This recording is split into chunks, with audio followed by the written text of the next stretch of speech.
Well, folks, we have a ton to get to today on the show. Stephen A. Smith attacking yours truly over claiming that Derek Chauvin should be pardoned by President Trump on federal charges. We'll get into the possibility of a recession. President Trump is not ruling one out. And we'll get into the chaos in Syria. First, the media would love you to believe that President Trump is a criminal and that Elon is unhinged and all of the rest. Here's the truth. There's a lot of winning that is happening right now. The left's lies are unraveling and their narrative is crumbling and the tears are falling. And that's why the Daily Wire is here to cut through the noise and bring you the facts that others won't. Uncensored, ad-free daily shows, investigative journalism, live chats, breaking news first, no filter, no corporate leash, and no nonsense. The Daily Wire is where the real story lives. Head on over to dailywire.com/subscribe and join the fight today. Okay, so a lot of people have been asking why we're focused in here at the Ben Shapiro Show on the pardon of Derek Chauvin. After all, he's convicted on both federal charges as well as state charges. Well, there are a few reasons. The first and most obvious reason is that there is a likelihood he serves less time if you relieve the federal charges. The reason for that is because while federal inmates can earn good time credit that reduces sentences, that happens at a much lower rate than it happens at the state level. So when you're talking about Derek Chauvin's concurrent sentences, he has about a 22.5-year sentence on state charges and 21 on federal charges. But under Minnesota's state sentencing structure, inmates usually serve about 2/3 of their sentence behind bars and 1/3 under supervised release. So he would serve like 15 years of the 22.5-year state sentence in actual confinement under the state charges. So he'd get less time in jail is the short answer. But the other answer is that when you believe a person who is not guilty is languishing in prison, that is the time when the president of the United States ought to either commute a sentence or pardon. That is like the perfect example. And as we're going to lay out over the course of coming weeks, I'm going to lay out in full detail why I believe that Derek Chauvin is not guilty in the killing of George Floyd. That is the real reason, because it is immoral to allow people who you believe are innocent to languish in prison. This should not be a particularly arguable issue. And just because that person was made into the face of American racism based on literally zero evidence that has been provided that Derek Chauvin killed George Floyd based on race. Derek Chauvin was made the face of American racism before his trial.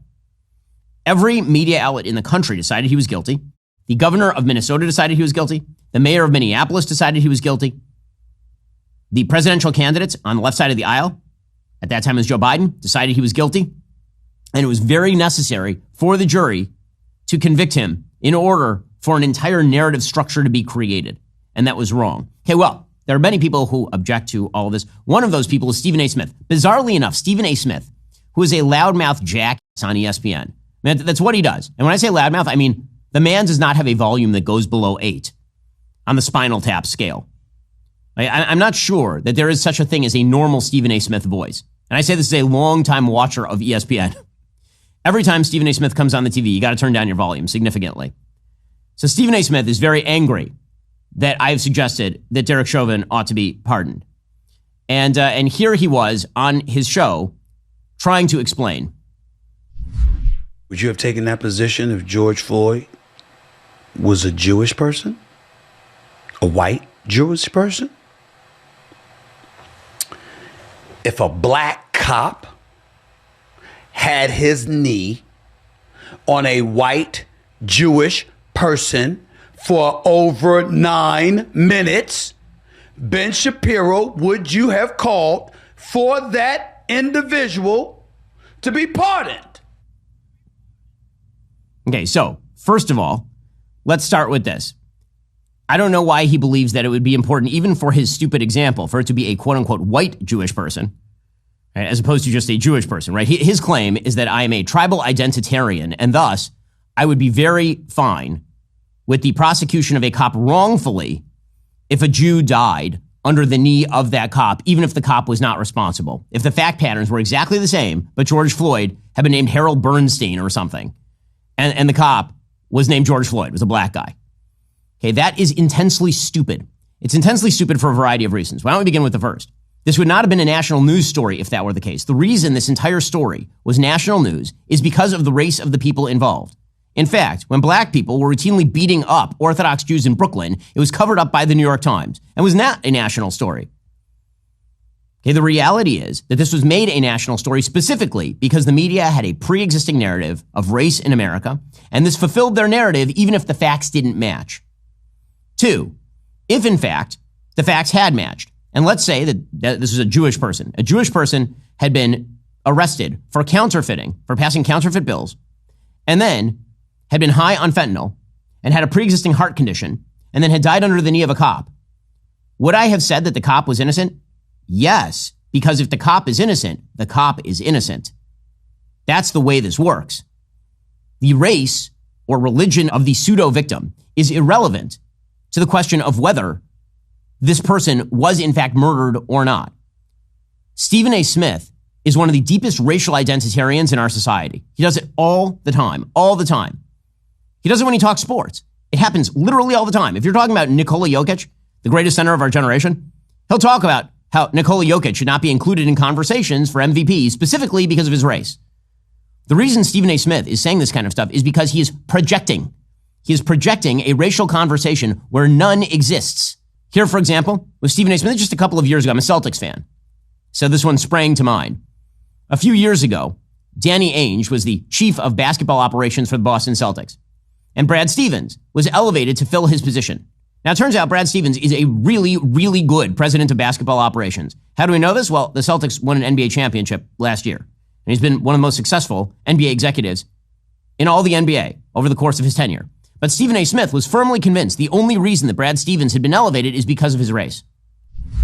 It's moments like this where I get on people's nerve, particularly white America and the NBA community specifically, because I point out it's beautiful to be a white guy.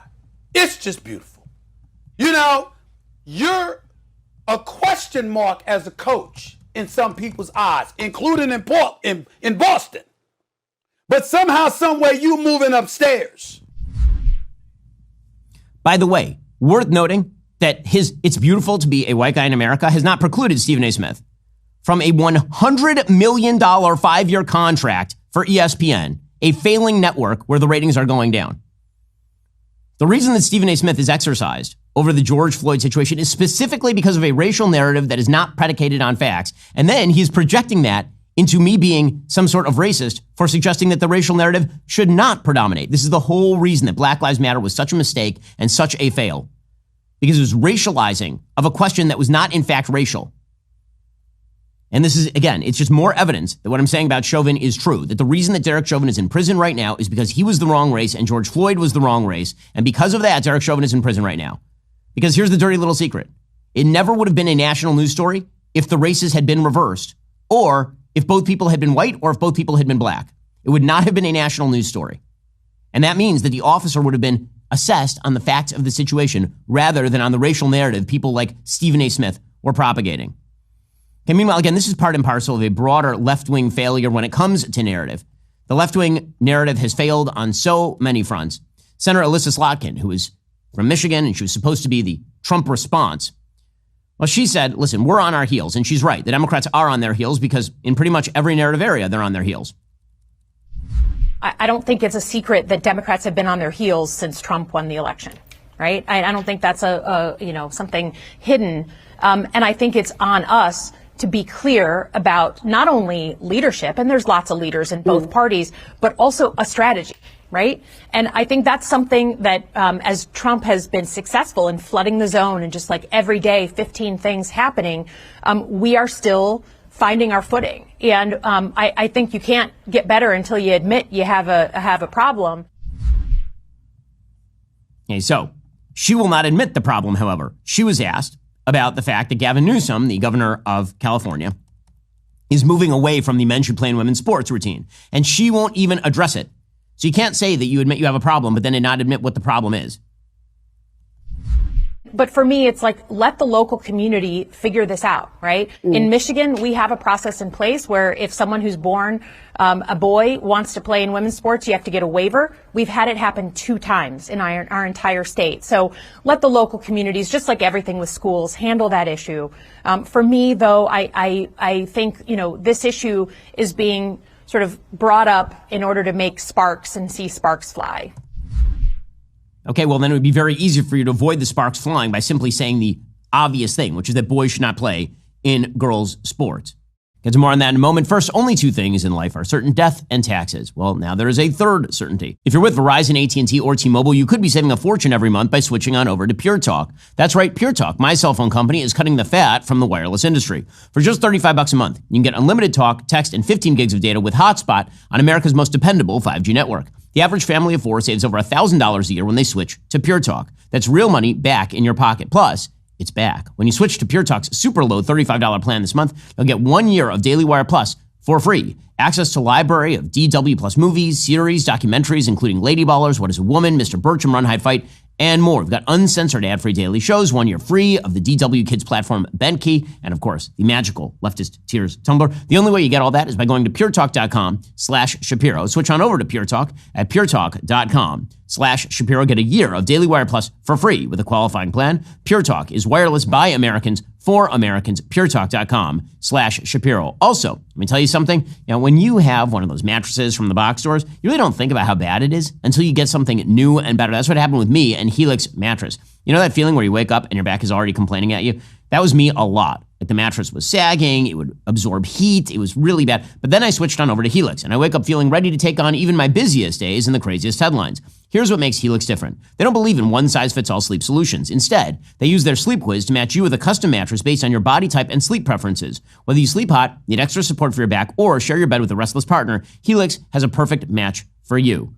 Honestly, my mattress from Helix, it's so good when I'm on the road, it is very difficult for me to sleep nearly as well. Right now, Helix is offering an incredible March Madness sale. Visit helixsleep.com/Ben. Get 20% off site-wide. That's helixsleep.com/Ben for 20% off site-wide. Again, just visit helixsleep.com/Ben for this exclusive offer. It's helixsleep.com/Ben, and you get 20% off site-wide. Okay, Democrats have lost the thread here. And so many of them are just doubling down on the most extreme elements of their agenda. So, for example, MSNBC host Melissa Murray asked Representative Al Green, you'll remember him from being ejected during the pseudo-State of the Union address, if the Democrats were being too conciliatory with President Trump. Do you think your colleagues in the Democratic Party are being too civil during this time when American rights and freedoms are literally on the line? Well, thank you for having me. I think we're at a point where we're making decisions as to how we should move forward. I believe that we have to move forward with righteous incivility. This is what we engaged in when we sang "We Shall Overcome," and what I engaged in when I stood and indicated that the president didn't have a mandate to cut Medicaid. Yes, they're not being loud enough. They need righteous incivility. Okay, good luck with that. Now, there are dangers to the Trump administration. I've been saying this for weeks now. The main danger to the Trump administration is the economy tanking. That is the number one danger to the Trump administration. One of the things that's for sure going to affect the economy is impending talk of a government shutdown. So the government must be funded in very near term, or we're going to get a government shutdown. Democrats, of course, are not going to help out with that. Some Republicans are saying that they are willing to undergo a government shutdown in order to lower spending. Thomas Massie, again, is sort of the guy who's constantly Leroy Jenkinsing every sort of fiscal negotiations. He's just assume he's a no, always and forever, because he thinks spending is bad. Agree, spending is bad. Also, you're not doing anything useful right now. In any case, this has become a very contentious issue on the right side of the aisle. One of the reasonable members of Congress, who is in fact a deep fiscal conservative, is Representative Chip Roy, who joins us on the line. He, of course, represents Texas' 21st Congressional District, one of the strongest fiscal conservatives in Congress. Chip, thanks so much for joining the show. Really appreciate it. Great to be on, Ben. I hope you're well. So let's talk about this continuing resolution. You know, there, I think, are several different caucuses, obviously, on the Republican side of government. There are people who will kind of go along with any spending bill, and then there are people like you who are actual fiscal conservatives but wish to live in a world in which reality applies. And then there are a couple of people who I think are more interested in shouting at the wind than actually doing anything. So when it comes to this continuing resolution, as one of the most fiscally conservative members of Congress, why should conservatives go along with this continuing resolution? The argument from the sort of shouting against the wind types is, well, we always say we're going to fight to live to fight another day, but we never fight another day. Why on this one aren't we just, fighting? Yeah, Ben, look, I'm not a huge fan of the kick the can down the road continuing resolution as the best form of government, how we fund our government.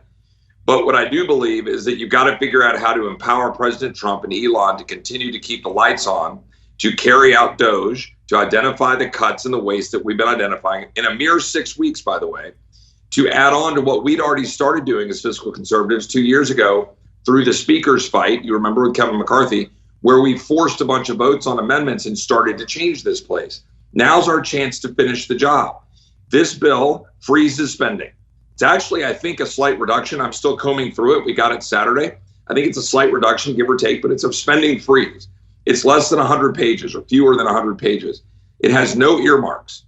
It doesn't allow the defense hawks who really wanted a whole bunch more money to screw up the whole process by throwing a bunch of money in it, and then the non-defense Democrats want more money.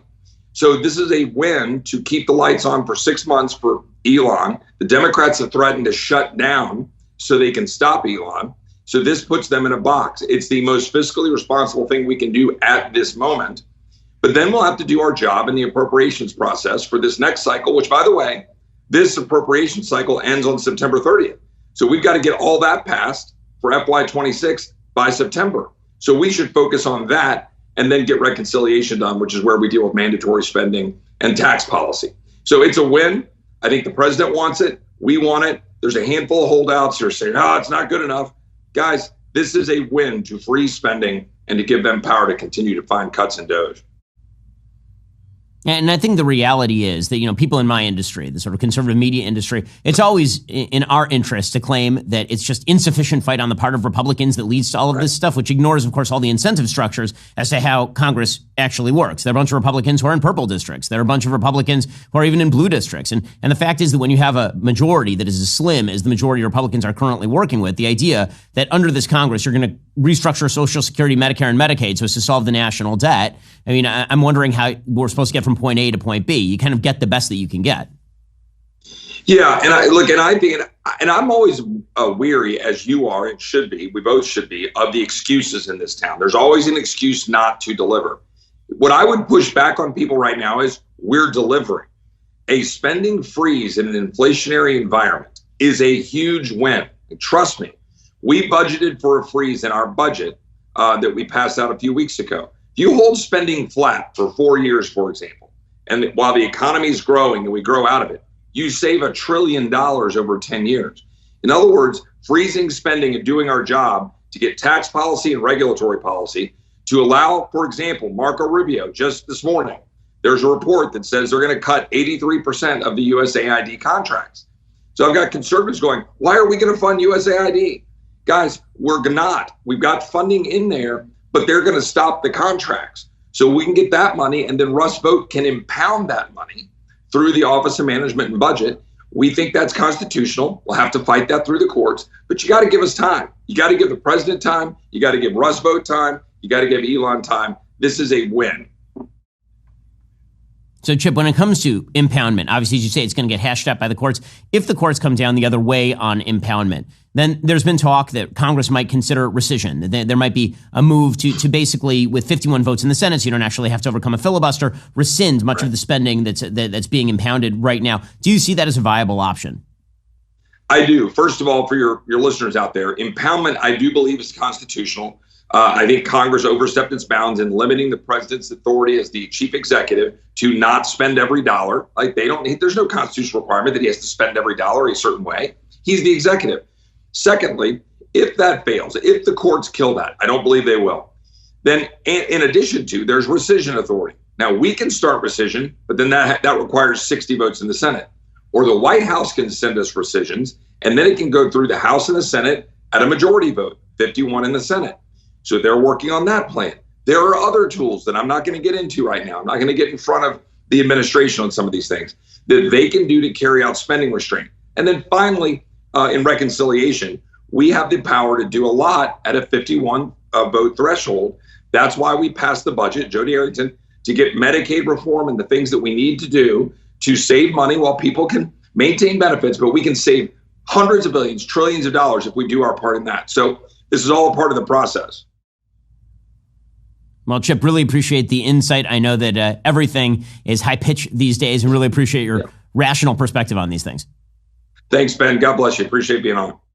Now, in order for the economy not to tank, you need predictability and you need reliability. I'm not just hearing this from people who are on the left or in the center. I'm hearing this from business people who are on the right. And as a business person who is on the right, you know what I want in my economy? I want a sense of predictability. So certain things that President Trump is doing do give that sense of predictability. So for example, we know there's going to be a move to maintain taxes at current rates. That's great.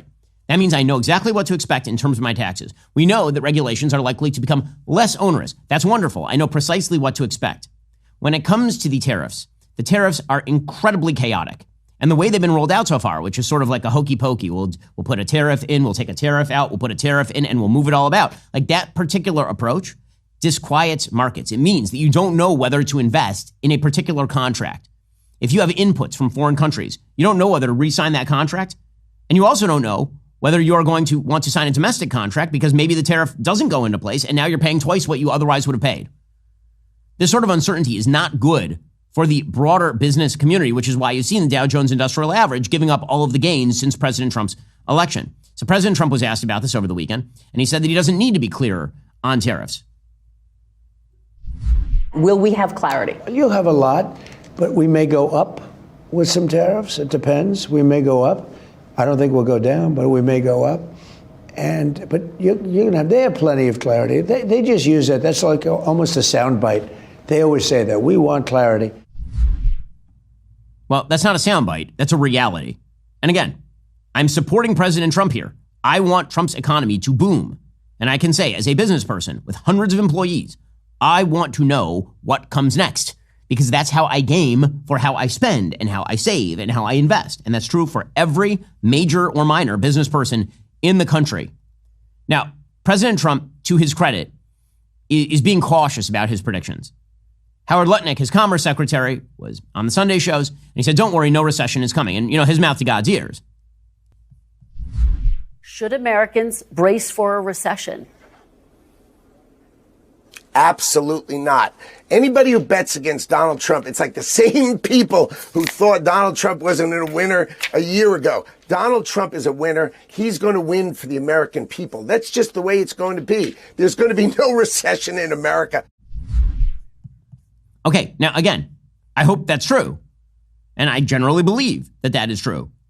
However, uncertainty is in fact uncertainty. President Trump was asked the same exact question about an hour later, and he said, listen, I'm not going to make any predictions about the economy, which, by the way, is the smart response on this. President Trump has a good feel for this. A smart response is, I don't know what's going to happen, because the problem is, if you say there's going to be no recession, and then there is one recessionary quarter, it's all over the TV for the next 3 years. This is the lesson that should have been learned during the Biden administration, when the Biden administration and the Federal Reserve called inflation transitory, and it's now 4 years later, and inflation is not transitory. Are you expecting a recession this year? I hate to predict things like that. There is a period of transition because what we're doing is very big. We're bringing wealth back to America. That's a big thing. And there are always periods of, it takes a little time. It takes a little time. But I think it should be great for us. I mean, I think it should be great. Okay, now again, if the idea here is that we are ratcheting up pressure to then ratchet back down the tariffs, okay. If the idea is that we're trying to pry wins out of other countries, okay, I'm there. If the idea is that tariffs themselves are going to be good for the country, I have yet to see a situation in which that is true that is not from the 19th century. Okay, when trade internationally was significantly more limited, and spending, by the way, was significantly more limited domestically speaking. As we spoke about last week, the reality is that while we are subsidizing a lot of businesses elsewhere through global trade in our markets, everybody else is subsidizing our welfare state by buying our bonds. Okay, that is a reality. And meanwhile, the question is whether these tariffs are being put on in order to drive, again, an ancillary outcome, right? It's not about the economy. It's about, for example, fentanyl. That was the case that DHS Secretary Kristi Noem was making over the weekend, that this is all about fentanyl.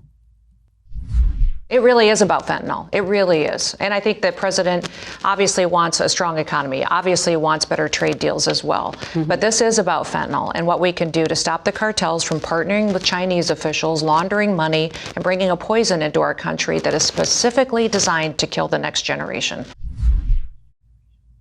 Okay, so again, if the idea is let's make Canada arm up the border and militarize the border, all right, fine, okay. The problem is that the metrics that are being used, like I want the deliverable, because that way you get a win, right? If President Trump says, I want Canada to do X, and if Canada does X, the tariffs go back down, I'm fine with it. But it's very difficult to make that argument about, for example, fentanyl when you are not saying the thing you want from the Canadians. This is a point that was made by Ambassador Kirsten Hillman. She says, listen, less than 1% of all fentanyl that's being seized coming into the United States is coming from Canada. Last year, 43 pounds of fentanyl were seized coming from Canada. Now, you can make the argument that's because we have a wide open border with Canada, but we had a wide open border with Mexico, and 22,000 pounds of fentanyl were seized at the wide open border with Mexico last year under Joe Biden. Here's Kirsten Hillman, the Canadian ambassador to the United States. Canadians are frustrated with our neighbors, the country that we feel closest to, the country that is partners, allies, often family, that we've gone to war with, that we've died with, that we come to each other's aid, most recently in LA, but obviously 9/11. You've come to our aid over the years so many times. And we feel, Canadians feel, under attack, under economic attack, and that is causing some challenges for sure across Canadian society. Fentanyl is a very serious problem in Canada too. On some days, we have more deaths per capita than you have here in the United States. So we take this very seriously. It is not a big issue between our two countries. Less than 1% of the fentanyl that is seized in the United States is coming from Canada, but every ounce can kill families and people. So we're taking it very seriously. Again, if there's a deliverable, great, and force Canada to the wall to get the deliverable. However, all of this is having an impact on domestic politics in Canada. So if you don't like Justin Trudeau and his party, then why exactly are you doing the things that are going to ensure that they remain in power? So before all this trade war stuff, the runaway winner in the Canadian polling was Pierre Poilievre, who's terrific. Pierre Poilievre is the leader of the Conservative Party. He's one of the most articulate conservative leaders of our generation. He's terrific. And he has now fallen behind in the polling to Mark Carney, who's the leader of the Liberal Party in Canada, who will maintain all of the policies of Justin Trudeau, except without the dumb face. So Mark Carney just won the race to succeed Justin Trudeau as Canada's prime minister, and he vows to win the trade war with the United States and President Donald Trump. He's the former governor of the Canadian Central Bank and Bank of England, according to the BBC. He is a green revolution guy.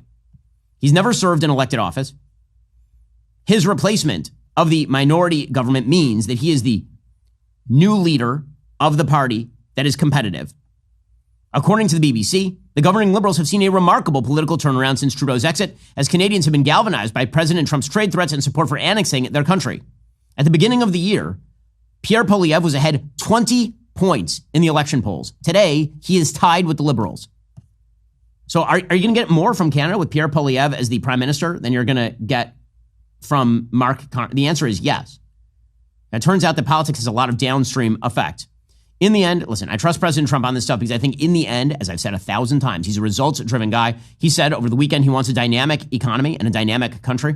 The way to do that is to provide a steady, understandable economy for investors that reduces regulations and taxes and makes it easier to do business in the country for Americans. That's the way. And here's President Trump.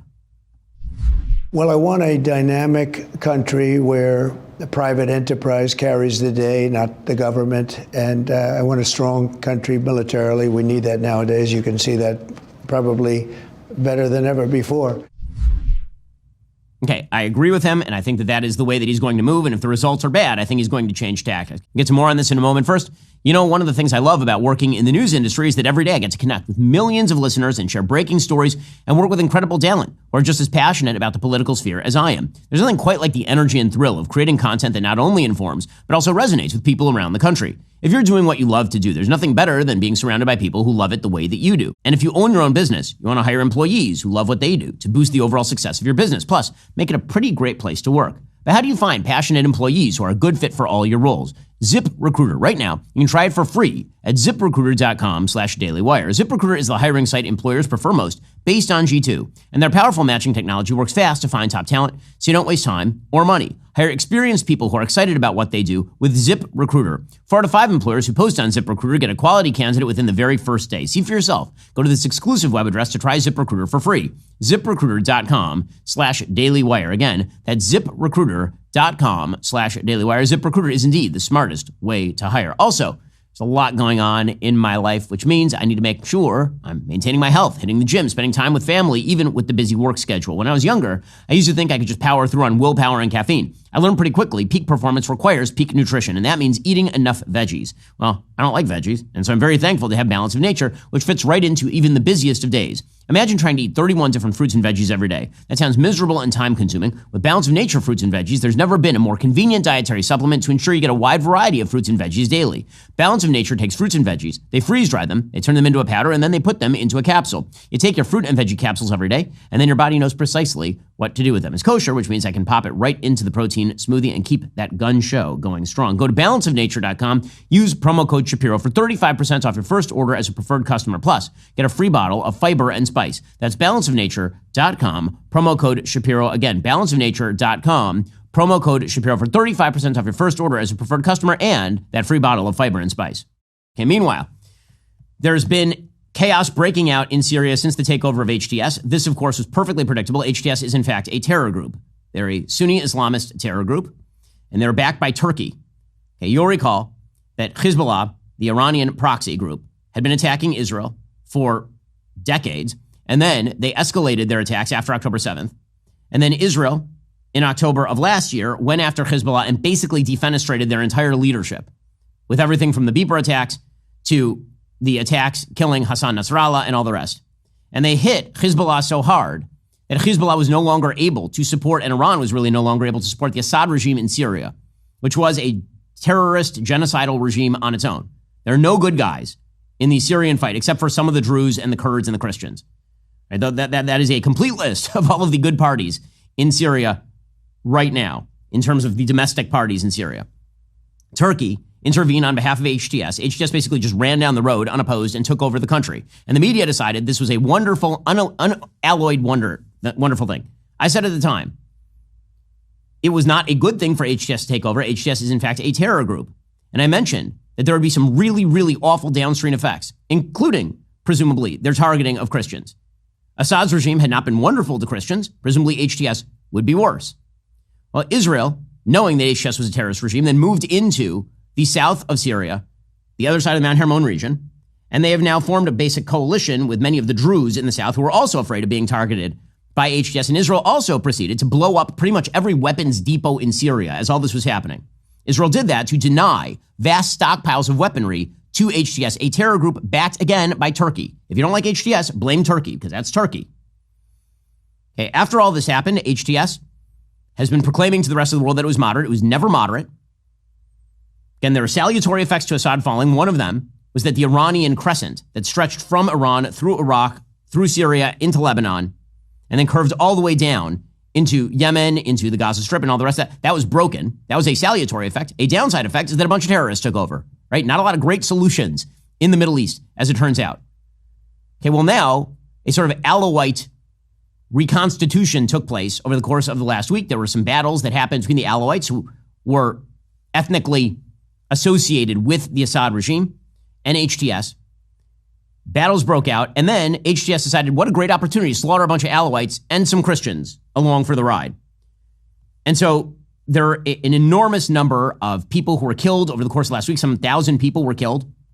The United States put out a statement from the State Department, from Secretary Rubio, quote, the United States condemns the radical Islamist terrorists, including foreign jihadis that murdered people in western Syria in recent days. The United States stands with Syria's religious and ethnic minorities, including its Christian, Druze, Alawite, and Kurdish communities, and offers its condolences to the victims and their families. Syria's interim authorities must hold the perpetrators of these massacres against Syria's minority communities accountable. Okay, the reality is everybody ought to be gaming for the evil of HTS and for the Turks. The Turks are members of NATO. The Turks are the biggest single backers of HTS, bar none. Bar none. That is what is happening right now. And again, it is horrifying. It is unsurprising, and it is horrifying.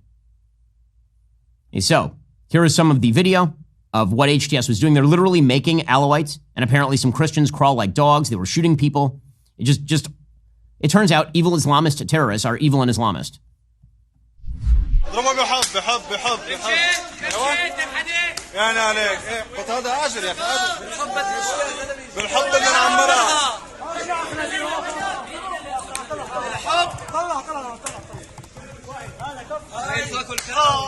So you can see these terrorists who are beating up civilians, presumably Alawites and or Christians.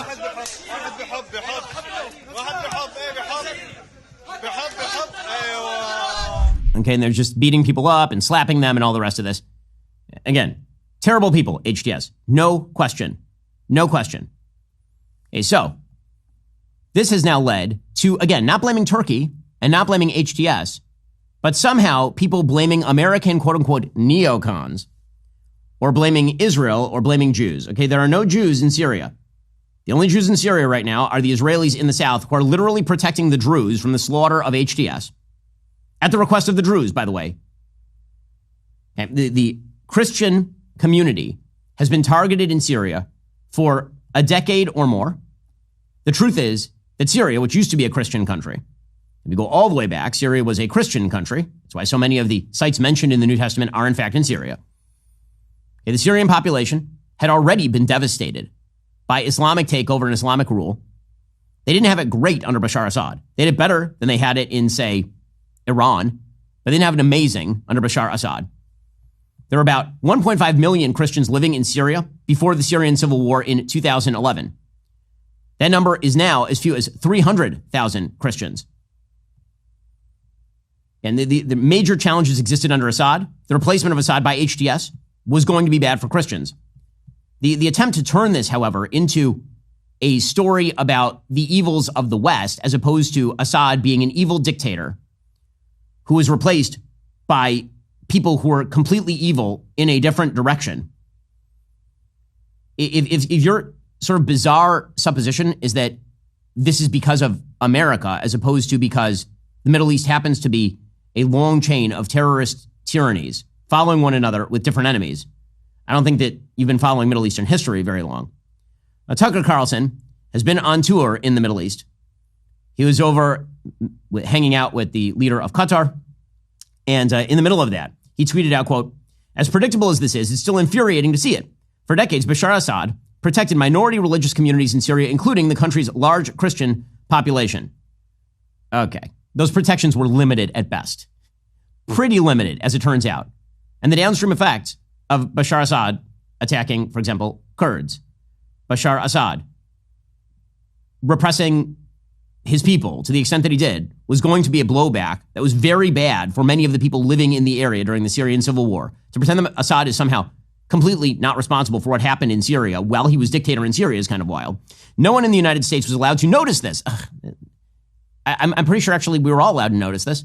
And many people did notice this, actually, and commented upon it when Assad fell, actually. And anyone who did was immediately denounced by neocons as a dangerous extremist.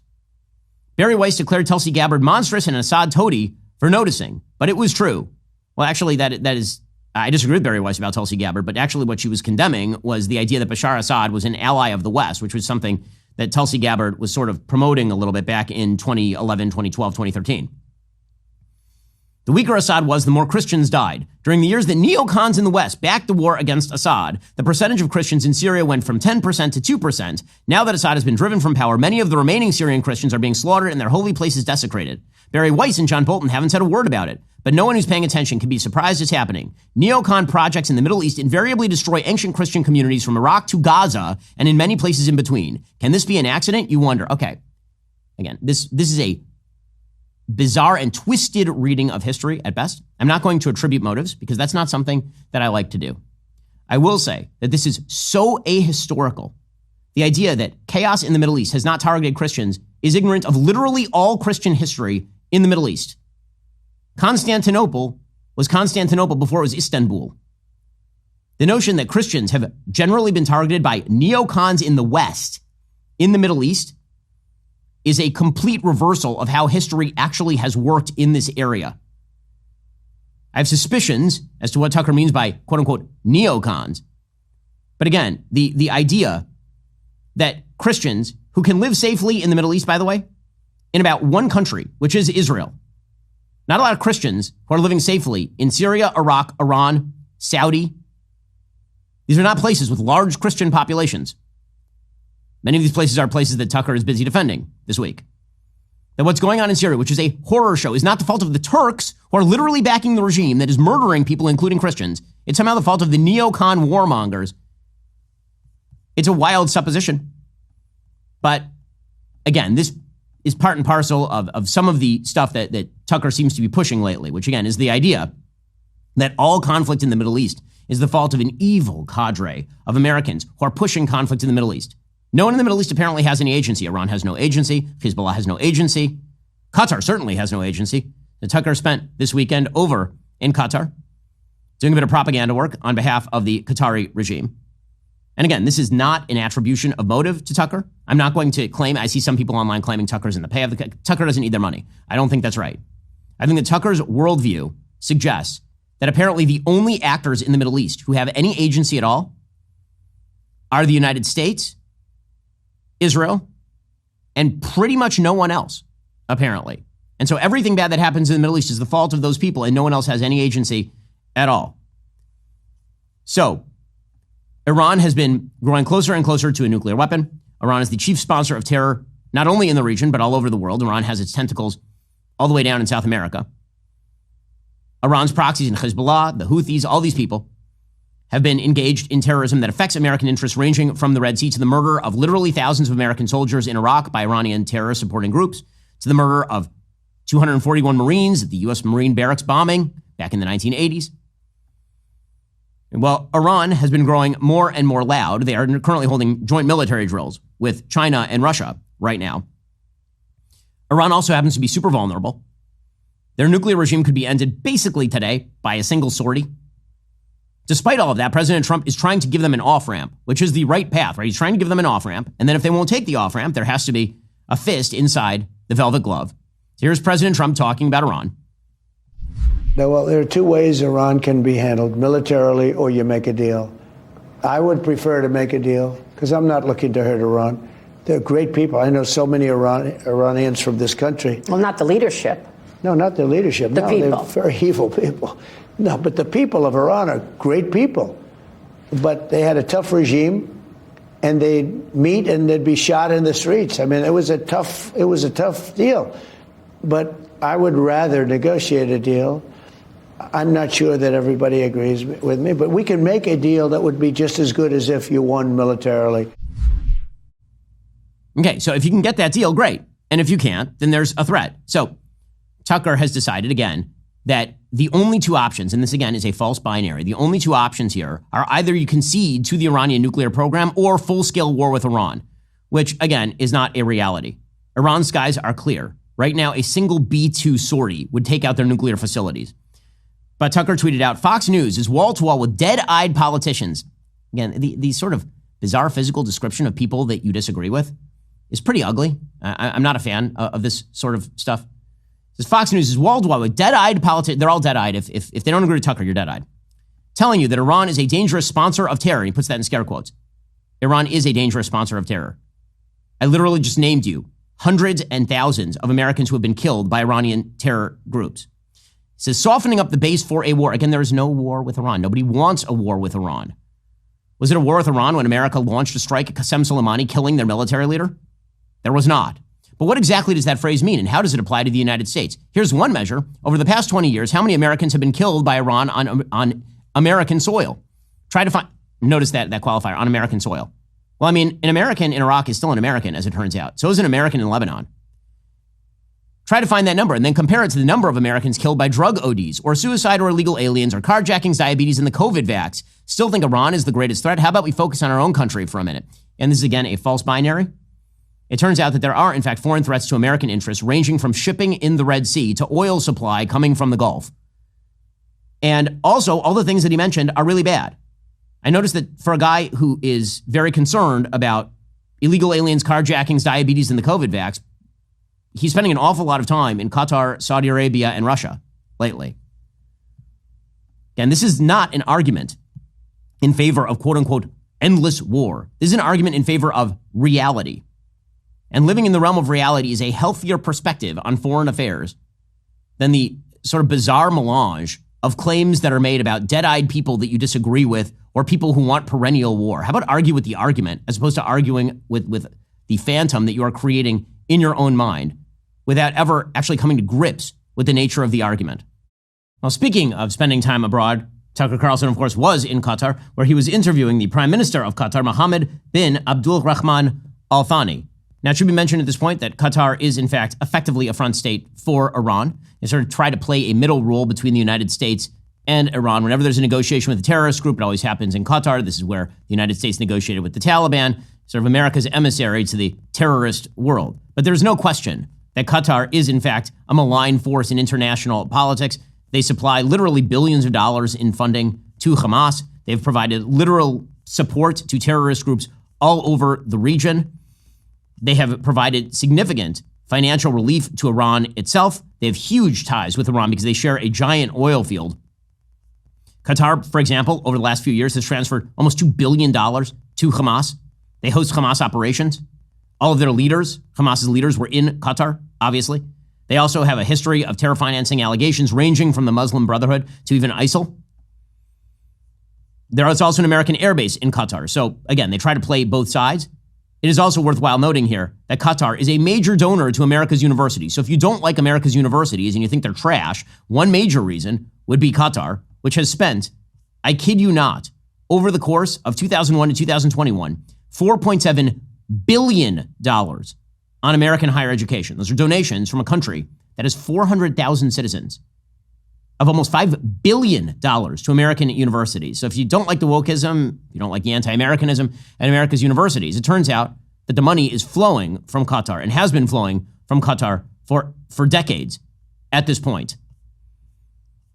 So here is Tucker Carlson with the Prime Minister of Qatar, again, kind of soft peddling Qatar, its ties to terrorism, its malign actions in the region, its partnership with Iran. And he asks, why do people hate you? And of course, it turns out the only reason that people hate Qatar is because it turns out Qatar is so peaceful and wonderful. Your country has been in the American media sporadically recently, and it's under attack for reasons I don't fully understand. One of the reasons I wanted to come here was to understand why people are mad at you. And I think you've got the biggest overseas U.S. air base right near here. So you're clearly a U.S. ally. Yeah. But I keep reading reference to Qatar as anti-American or pro-Islamist or a threat to the United States somehow. Where do those attacks come from, do you think? Look, as a country, we always want to do the right things. And basically, the right things not only for our people, but for our people, for our region, and for our friends. And when you are trying to do the right things, sometimes you change your mind, when you hear this kind of criticism. But it wasn't really in our culture, because we believe that it serves the real cause behind all these efforts is to bring peace. They're very peaceful. For the people, peace for the region, and peace for our friends. Okay, we can stop it there. The notion that we have an airbase in Qatar, therefore Qatar is an ally of the United States. First of all, Tucker said just a few weeks ago, he doesn't even know what an ally is, to Piers Morgan. Because Piers Morgan asked if Israel was an American ally. He said, I don't even know what an ally is. What is an ally? So apparently Qatar is an ally, but not Israel, because he doesn't know what an ally is. Other places, by the way, where American troops are stationed, and we just heard in that tweet from Tucker, that apparently if an American troop dies abroad in, say, Jordan, an American ally, by the way, or in Iraq, or anywhere else in the Middle East, that doesn't count. That doesn't matter if Iran funds their murder. All these things are in conflict. All these ideas are in conflict with one another. We currently have troops everywhere from Estonia to Lithuania to Turkey. Is Turkey an American ally? None of this holds together. The reason this matters with regard to Qatar is because Qatar, as we say, has been funding enormous chaos at America's universities. And so one of the things the Trump administration has quite properly been doing is pulling money from universities that are, in fact, not enforcing civil rights law with regard to Jews. Because it turns out a lot of these major universities are perfectly fine with Jew hatred on their campus in a way that they wouldn't be anti-black hatred or anti-Hispanic hatred or anything else. Now, again, you can argue with the civil rights law on anti-discrimination, and I'll hear that argument. But the notion that Jews are exempt from those civil rights laws while other groups are not is a bizarre one. The Trump administration doesn't take that seriously. And so the Trump administration on Friday said it was pulling $400 million from Columbia University, canceling grants and contracts because of what the government describes as the Ivy League school's failure to squelch anti-Semitism on campus. So again, when it comes to Middle Eastern politics and all the rest of it, a lot of bad things can be happening simultaneously. That does not mean that America is the bad actor or that actual American allies that, are against terrorism are the bad actors. And thinking in that way tends to facilitate the actions of the actual bad actors, including, yes, Iran, which is not a peace-loving state, an Islamic republic that has murdered thousands of American troops in places like Iraq, spread terrorism all over the region. And this is not a case for us to go to, quote, full-scale war, hundreds of thousands of troops on the ground. Literally no one is arguing this. No one. Zero people. But the sort of propaganda efforts on behalf of Iran or by its allies in Qatar is worth noting at this point in time, at the very least. Now, meanwhile, in dumb news, apparently there's a show called Love is Blind. I've been informed of this show by producers Savvy and Jessica, because, as you know, this is not my bag. But Love is Blind, there's a major controversy that broke out on this show, Love is Blind. Why? Well, because apparently there's a person named Sarah and there's a person named Ben, and they were supposed to get married on Love is Blind. And then it all broke apart at the altar. So we begin this tragic story with their first date on episode 2. Ben was raised in a strong Christian household. Sarah was no longer religious and apparently was upset about the church's stance on LGBTQ plus minus divided by sign issues. And Ben goes to church every week. And so here was one of their first dates, or their first date. I grew up in a very strong Christian household. There's a lot of things that I believe about, like the Bible, and I believe about, the Christian faith. Mm-hmm. But it's all hard to obviously know for certain. The main thing for me that's really tough about religion is my sister Lisa. She's like my best friend. She's gay. Okay. And she is my absolute number one. Like, she's just like the best person ever. And there's so much hypocrisy, and I'm not saying all the time, because there is good. But for me, I find it really difficult to go to a church and like practice when it's like love thy neighbor, but then it's also like LGBT is gonna go to hell. Like that, and while the priest maybe has like sexual allegations, like I'm sorry, but no. I hate the word religion. I like using the word faith. Oh, I love. Okay, so like, what do you go to Pride weekend? Yeah, no discomfort around that community at all. Okay, so first of all, his fault. Okay, like she's making her politics very clear, and at this point, he should be out. Okay, so first of all, her politics are psychotic. This bizarre notion that every church that says that homosexual activity is a sin is somehow evil and wrong and terrible. I know this is a left-wing trope. It's really stupid. It's really stupid. People sin all the time, every day. Every person who's a church or synagogue or even mosque-going person that I know who's very religious understands that people sin all the time. That does not mean that the church has to approve the sin, which is the shtick that she's doing. That she can't go to a church that won't approve all of her moral values or her friends' lifestyles.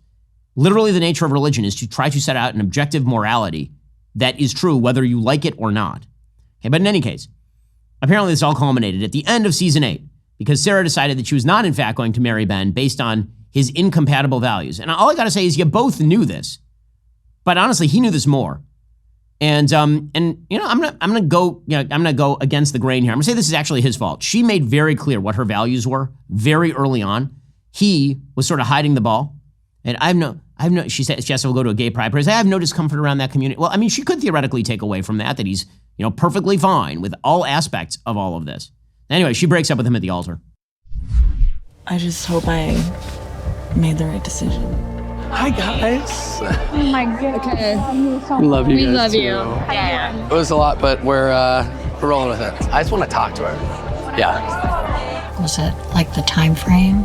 I mean, I knew the whole time coming into this, the time frame, like that's not, like I feel like I know him.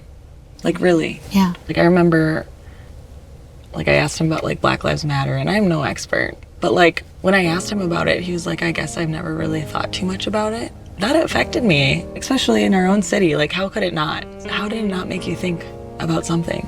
I asked him too, like what his church's views are, and he said he didn't know. And so then I watched a sermon online. From his church? About, sexual identity. Okay. And it was traditional. I told that to Ben. And his thoughts on it. He doesn't really have much to say about it, I want him to think about that stuff. You know, everybody is all in ripping on her. I'm going to rip on him. I think that he acted like an idiot here. She made her politics very clear. I've said this 1,000 times with regard to dating and marriage. Marry somebody who shares your value system because you need to build a life and a family with that person. He knew her value system. He was willing to go along with it anyway. So people are going to say, well, she's being intolerant. No, she's actually being smarter than he is. He should have canceled this early on. He should have been like, nope, we don't share a compatible system of values. I'm out. Again, I think her values are wrong, but I think that her take, which is our values are incompatible, is not wrong, actually. So, it's definitely bizarre. Ben suggested continuing their relationship. Sarah found that disrespectful given the context of the show. She felt if she couldn't commit to marriage, continuing to date would not be meaningful. She's not wrong. She's not wrong. Ben later stated at the reunion he regretted not having deeper conversations. Okay, well, I mean, again, his fault. Totally his fault. So I can totally disagree with her politics and also understand that actually the way that she approached this is more correct than the way that he approached all of this. Alrighty, that's enough of that dumb news. Coming up, we'll get into the latest in Ukraine. And very, very hot topic. The Trump administration is making some moves that, frankly, I'm skeptical that they're going to end with the kind of peace agreement that is going to be durable or lasting if this continues in this way. First, you need to become a Daily Wire subscriber. It's important because we are fighting the fight. Now, there is such a thing as rationality and such a thing as decency. And there are increasingly few people who actually fight for those things. We try to do that here at Daily Wire. And we have tons of material for you, ranging from Backstage Live to Morning Wire to Matt Walsh's wonderful movies to All Access Live. If you're not a member, become a member. Use code Shapiro. Check out for 2 months free on all annual plans. Click that link in the description and join us.